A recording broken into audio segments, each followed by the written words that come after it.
Azathoth, when age fell upon the world, and wonder went out of the minds of men, when grey cities reared to smoky skies, tall towers, grim and ugly, in whose shadow none might dream of the sun or of spring's flowering meads, when learning stripped earth for mantle of beauty, and poets sang no more, save of twisted phantoms seen with bleared and inward-looking eyes. When these things had come to pass, and childish hopes had gone away forever, there was a man who travelled out of life on a quest into the spaces whither the world's dreams had fled. Of the name and abode of this man, but little is written, for they were of the waking world only. Yet it is said that both were obscure. It is enough to know that he dwelt in a city of high walls, where sterile twilight reigned, and that he toiled all day among shadow and turmoil, coming home at evening to a room whose one window opened not on the fields and groves, but on a dim court where other windows stared into a dull despair. From the casement one might see only walls and windows, except sometimes when one leaned far out and peered aloft at the small stars that passed, and because mere walls and windows must soon drive to madness a man who dreams and reads much, but the dweller in that room used, night after night, to lean out and peer aloft, to glimpse some fragment of things beyond the waking world and the greyness of tall cities.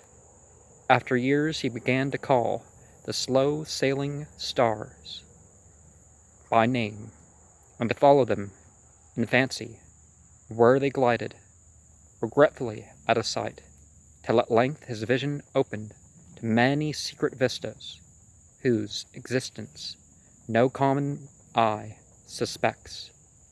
And one night a mighty gulf was bridged, and the dream-haunted sky swelled down to the lonely watcher's window to merge with the close air of his room and make him a part of their fabulous wonder. There came to that room wild streams of violet midnight, glittering with dust of gold, vortices of dust and fire, swirling out of the ultimate spaces, heavy with perfumes from beyond the worlds. Opiate oceans poured there, litten by suns that the eye may never behold, and having in their whirlpools strange dolphins and sea nymphs of unrememberable deeps. Noiseless infinity eddied around the dreamer and wafted him away, without even touching the body that leaned stiffly from the lonely window.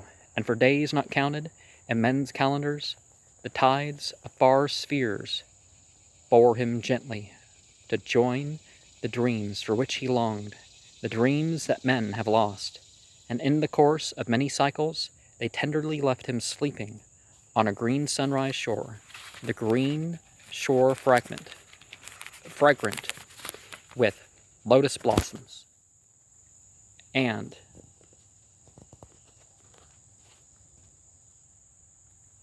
starred by red camelids. And this is from around 922. And it's important to realize the power of imagination. And even in the psychic worlds, the dream worlds, you may encounter that which is beyond what you can imagine, but you can still think about it. And perhaps you can still say something about it. But it goes further, right?